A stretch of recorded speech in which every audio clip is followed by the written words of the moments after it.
Hello, everyone, and welcome to our next live interview. I love doing these sessions because it's not only a great opportunity for me to learn about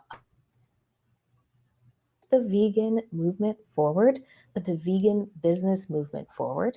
But it's also an opportunity for many of you to meet new people that not only you can learn from their entrepreneurial journey, but I'm so excited about today's guest because Sam is really a resource for all of us out there. As entrepreneurs, at times we feel like we're pulling our hair out. At times we don't know what to work on first, second, or third, or we just feel overwhelmed. There's a lot to do. There's a lot of tasks on the list. And there's also big dreams that we have. And I'm really excited about today's guest because we're going to get an opportunity to talk about how Sam has helped vegan business owners out there, how Sam can maybe help you as a vegan business owner out there, and also talk about what it takes to be successful. I'm going to ask Sam some questions. Hopefully, Sam, you don't feel you're ready for me to dive in because I want to really talk about not only why you created Zebra Admin, but also your vision for the future and how you can help businesses kind of grow and thrive. So, without further ado, I want to introduce our guest, Sam Roblett, to talk about not only being a virtual assistant, creating a business, creating a structure and a support system for us out there as fellow vegan entrepreneurs, but also how Sam has grown and maybe even pivoted, as we love to talk about on this podcast over the last few years. So, Sam, thank you for joining me today. Hi, it's great to be with you, Stephanie. Thank you for having me on. It's just great to talk to other fabulous vegan entrepreneurs like yourself, and that's kind of why we do what we do. Absolutely. We already have a guest that has shown up. Jane, I see you there. Just wanted to say hello. It's wonderful to have you here with us today. If you have any questions or anyone who is watching this live, anyone who is participating in our session today, always feel free to post a comment or a question because we love to make sure we address them for you. All right. So let's dive in. Sam, let's give everyone a little bit of background. Let's let everyone know about what you do. Like, why did you start Zebra Admin? Like, what was your calling? What was your dream? And what really maybe was the deciding factor for you to make this career shift? Thanks, Stephanie. I think I went vegan 7 years ago.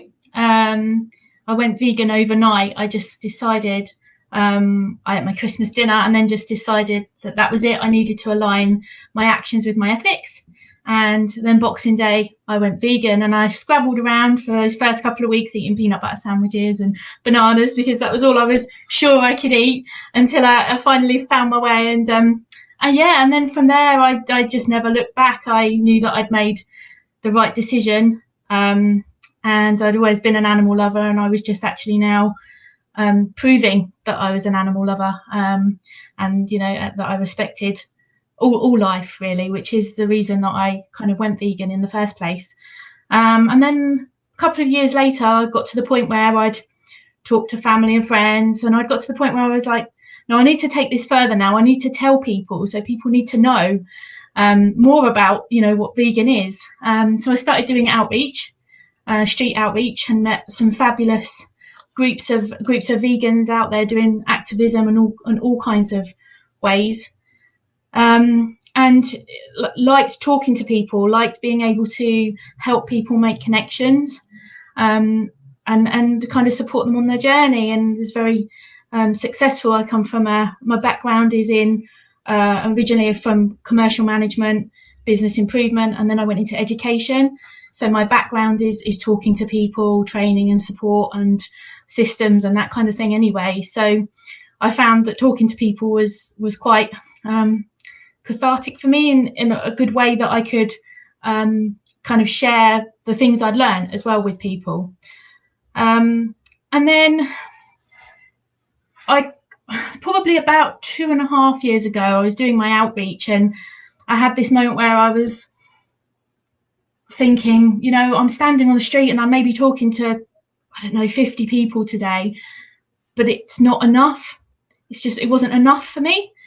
And I actually read a book about effective altruism, and looked a lot into the 80,000 hour project, which basically talks about how you have this finite number of hours in your life, and actually doing something, the majority of your life is spent working, and actually doing something you're passionate about in your work is one of the most effective ways that you can live your life. And it just resonated with me, really.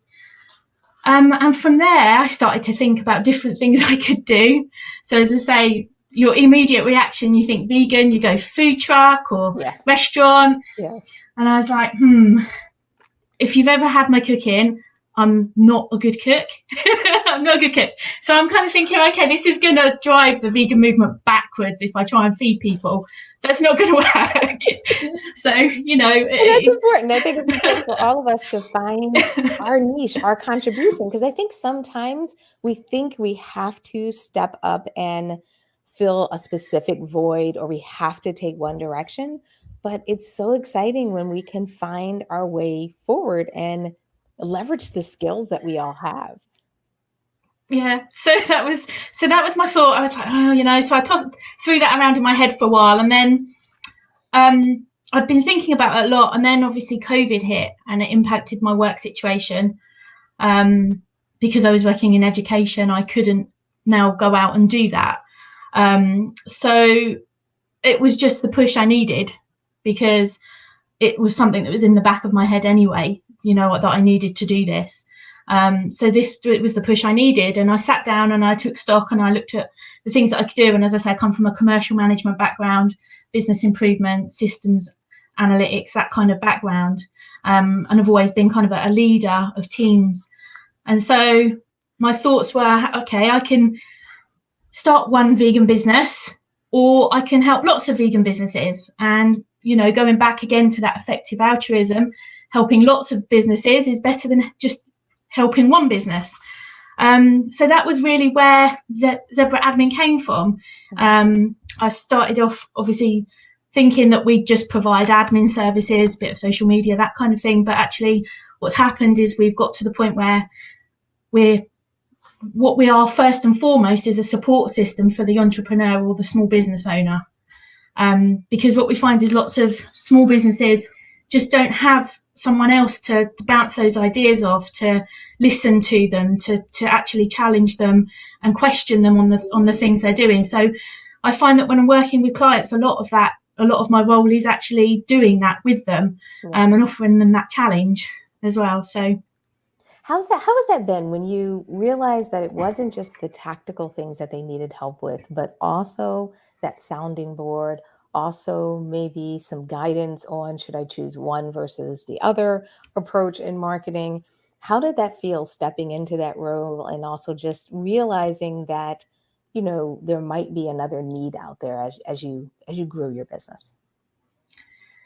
Yeah, I think you're right. It was a realization in itself, in that we wouldn't just provide tasks, we would be more than that, and we would be offering, the companionship as such within, or partnership within a business, rather than just, we don't just take on tasks, we become part of your business, but we sit in the background and quietly support. It is how we work. So for me, that's probably been the most inspiring thing of what we do, because I've seen clients come to us with one idea, and we've been able to expand that into so much more. And then I've seen clients come to us with ideas, and we've had discussions, and they've gone away and thought about it more, and they've pivoted themselves to something different, or a different way of going.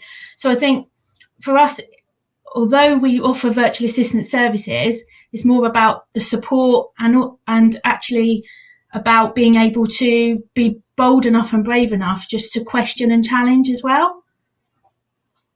That's a really good point, because I think not only as a support system for other businesses, an outsider view looking in to be able to challenge, I think that's something that's very hard for many of us as entrepreneurs to do, because it's hard to make decisions at time. There's a ton about decision fatigue that goes on out there for many of us. And also, because we're so passionate, sometimes it's hard to separate a passion-based idea from a good business idea. I don't know if you've experienced that as well, but I've experienced that with my clients. And there's things that, yes, we want to do for the movement, but they're not always exactly the same when we think about what creates growth in a business. Yeah, I agree. I mean, even myself, Stephanie, as a business owner, because we support businesses, but I'm a business owner myself, so I see that and I feel that. And in the recent last 6 to 7 months, I've actually taken on additional VAs so that we're now a team. And actually, one of the first and foremost things I encourage them to do with me is to challenge. So if we're doing something, and you think it can be done in a more efficient way, because obviously, vegan businesses are small, majority of vegan businesses are small, and so they, need to be cost efficient, time efficient.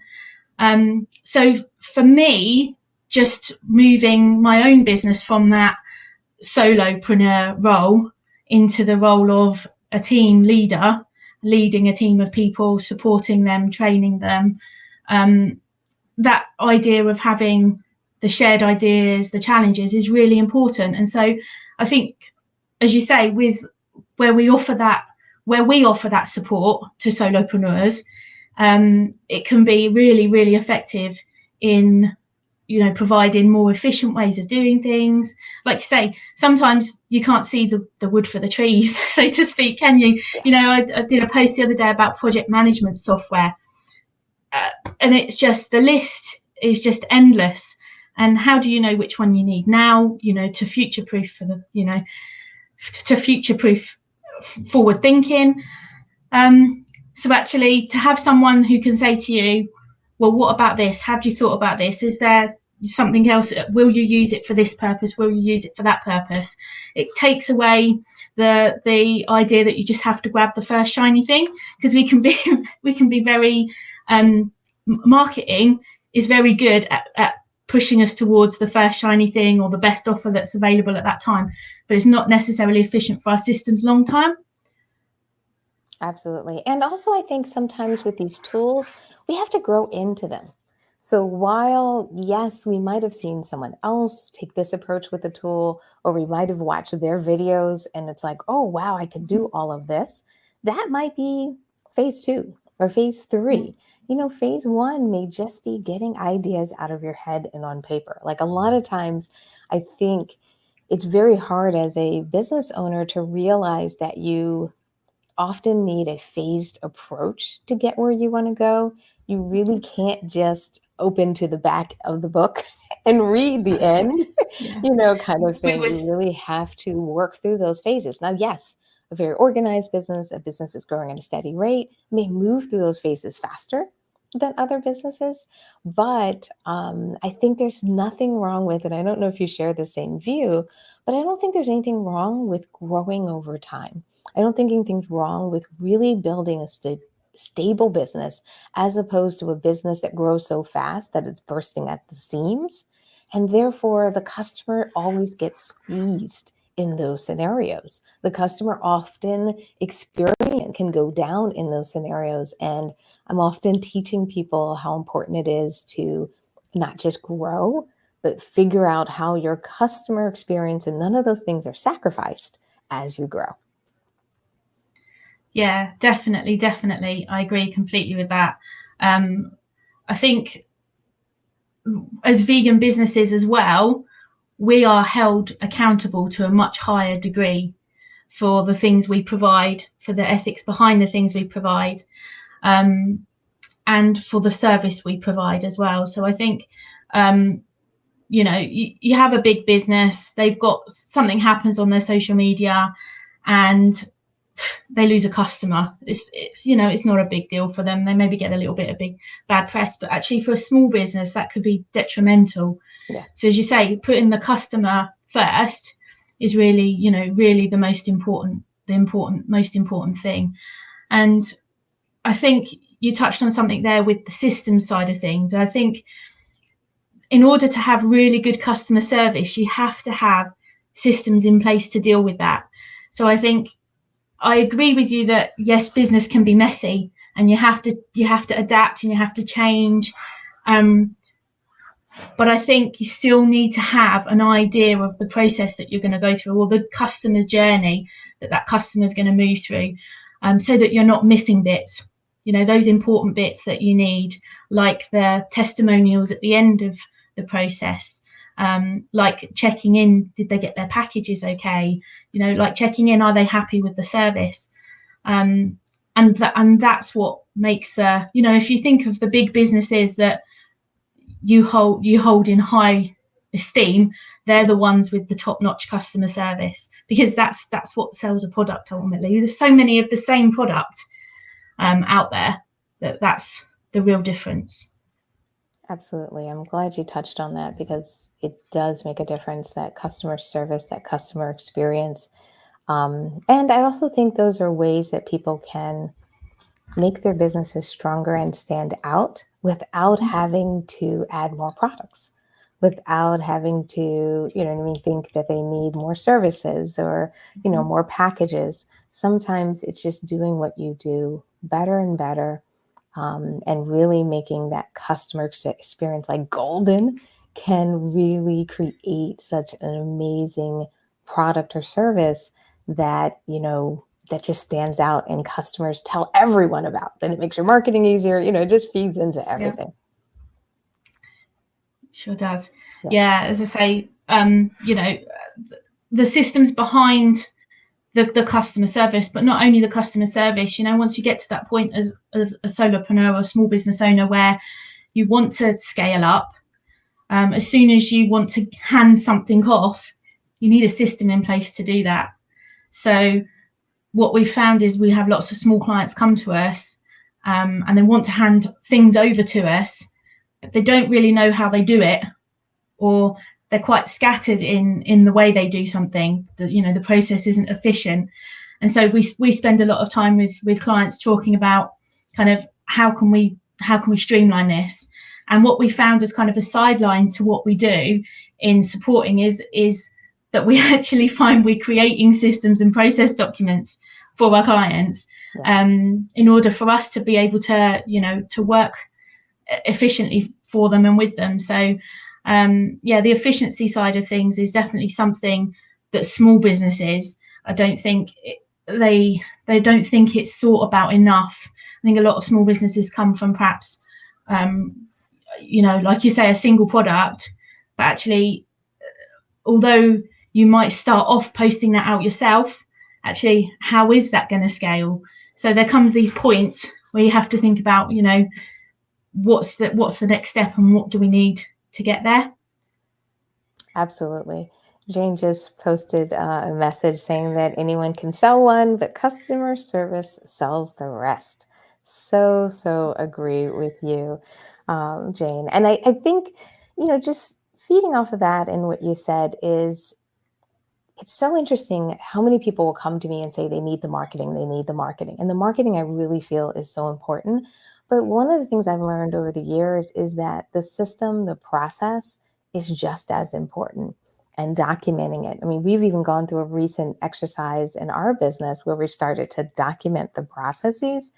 And it's amazing how different you can look at something, how much you can evaluate it once it's on paper, and also how other people can pick up the pieces if you're not holding them all in your head. And I don't think as entrepreneurs and even solopreneurs, we realize how much we're like storing in our brains as opposed to documenting it, writing it down, or at least having a draft of it so that someone can refer to it. Or like you said, when it's time to bring in help or get support, you have something for people to start with. Have you found that people struggle with getting that documentation? Do you find that, most of your solopreneurs or business owners are keeping all the keys in their head as opposed to getting some of that stuff on paper? Yeah, so that's part of the reason why we actually go with the tagline of turning chaos into calm, because what we find is that clients come to us when they're getting to that point where they've got too much. Their brain can't hold it all, and that's when the juggling just becomes, you can't hold all the balls anymore, and if at that point you don't do something, whether that be take on support that can do those systems for you, or sit back and take stock and put those systems in place yourself, something will drop. And like you say, whether that be your marketing, whether that be your customer service, something in the whole circle of your system will fail.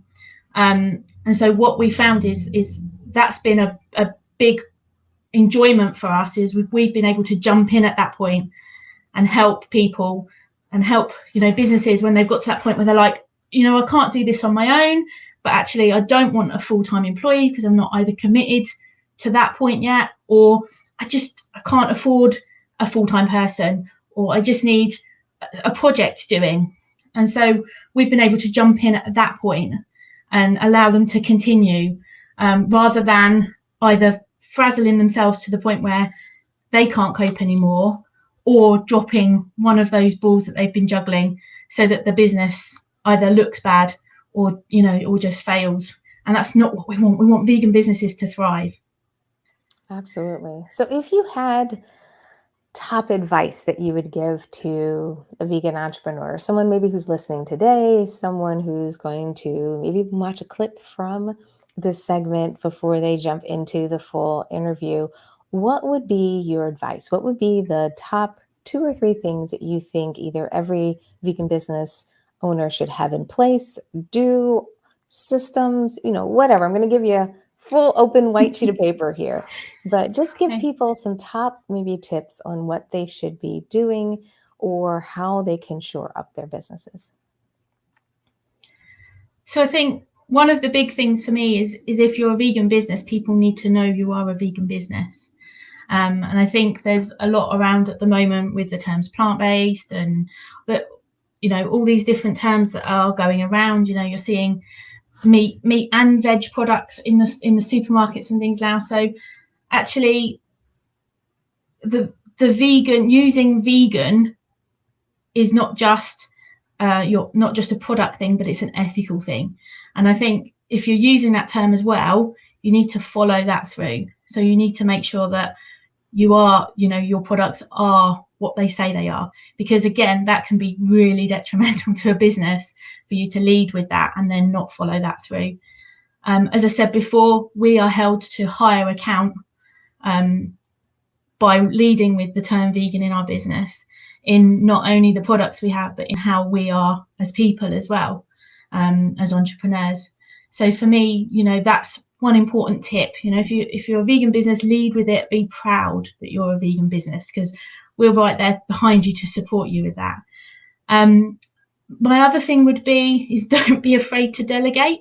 Now that is a really hard thing if you've built your business and it's your baby. It's just, but actually there's going to come a point where you are going to need to delegate, where you're going to need that holiday, or you're going to have to be doing something and someone else is going to have to take over. So my top tip for delegating are to think about your task list. So I normally suggest that maybe over the course of a month, if you've got time before you need to take someone on, you write down all the tasks that you're doing on a daily basis. And then at the end of each week, you go through them and you highlight anything that purely you can do. Now that is you, not I like to do it, but I really am the only person that can do it. It's not a preference thing, but it's I'm the only person that can physically do that. So that might be something like if you are a graphic designer, then the expectation is that you're going to be doing the designing.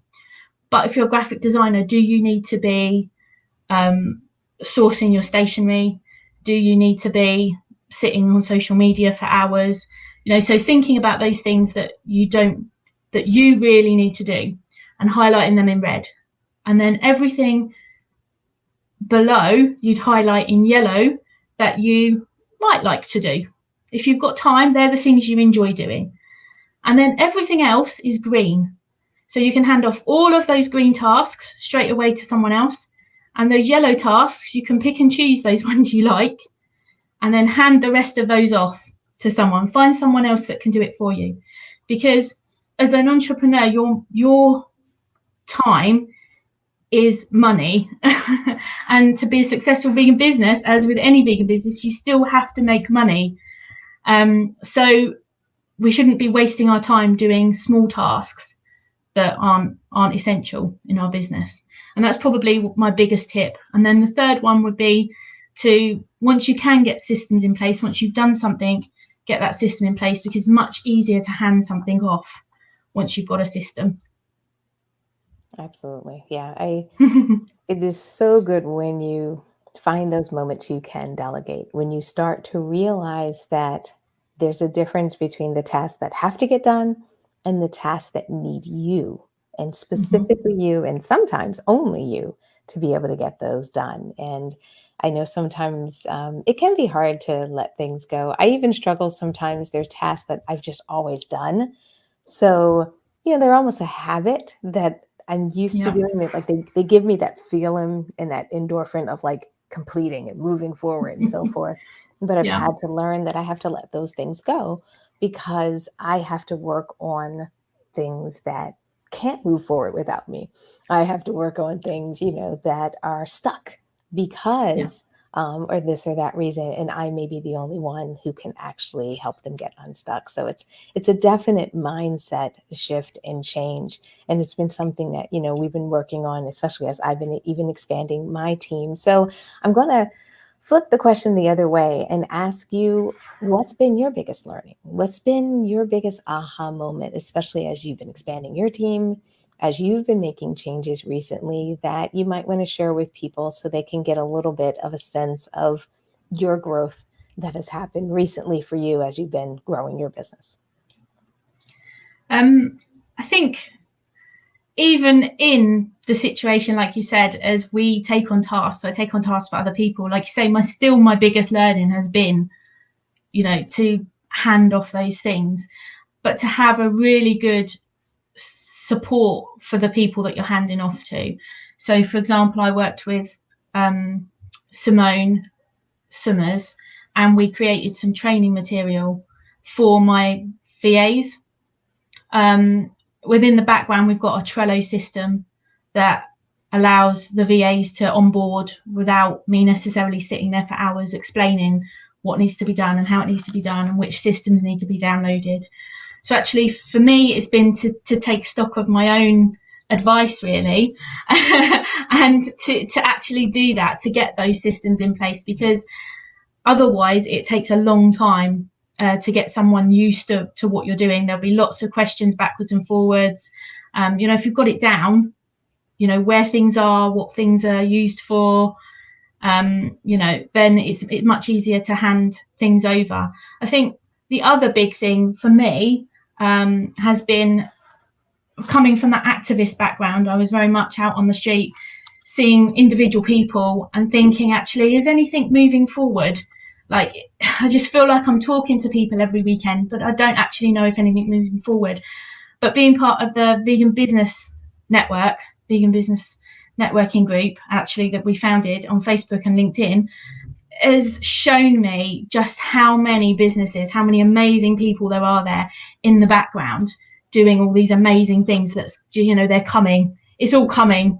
And for me, it's been really inspiring. It's lifted me from that activist mindset to be able to think, actually, you've got plant-based doctors, you've got plant-based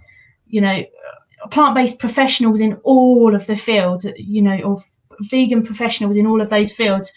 And pretty much now, if you want a vegan to do something for you, there'll be one somewhere. There'll be one within the network. Yeah. And so that's been probably my most inspiring moment of the last year, I would say, is finding so many amazing people doing amazing things. Yeah, that's so exciting, inspiring, and also, one of those things that has really changed over the last few years. I remember when I started, there just wasn't as many people who were vegan providing services. And like we even talked at the top of the interview, most people were going towards that food route.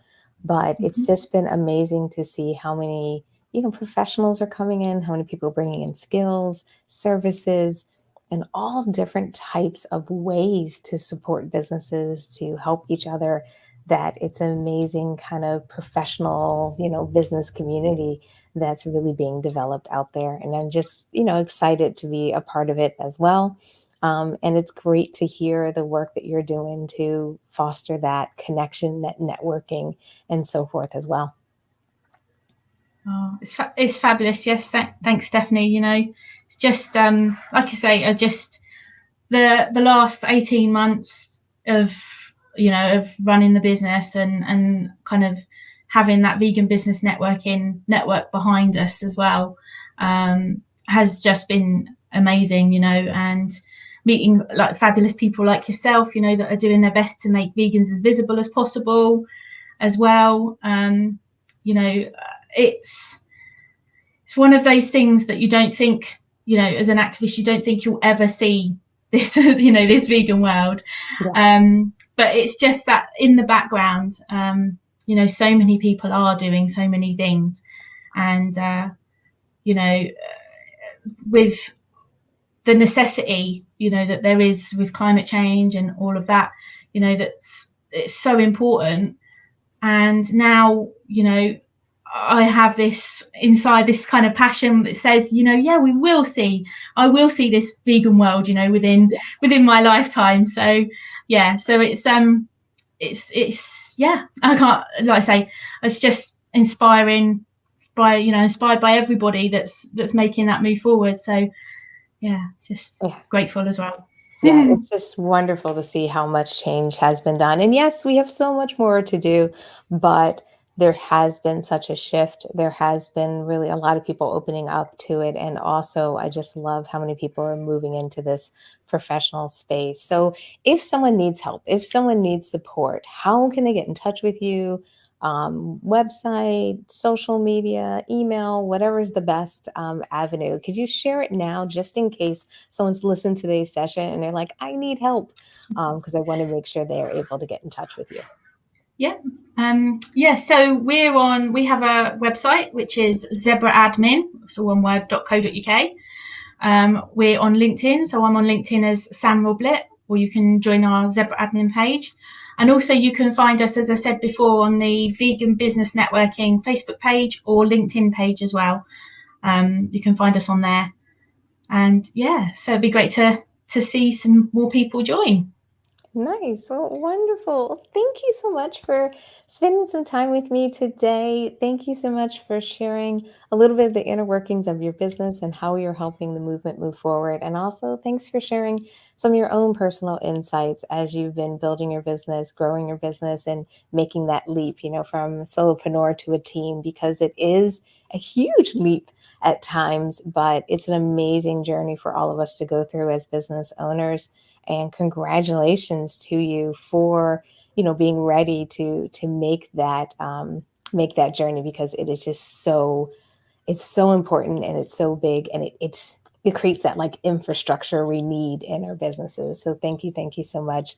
I think James was just going to say thank you. She said this was a great interview, eye-opening and informative. Thank you so much for participating and being there with us, Jane. It's wonderful to have you as well. So Sam, thank you once again. I hope we have some people reach out to you. I also hope you and I maybe get to collaborate and do something in the future, because it sounds like we're in not only the same space, but we have the same kind of vision and passion as well. So it's always great to connect with others.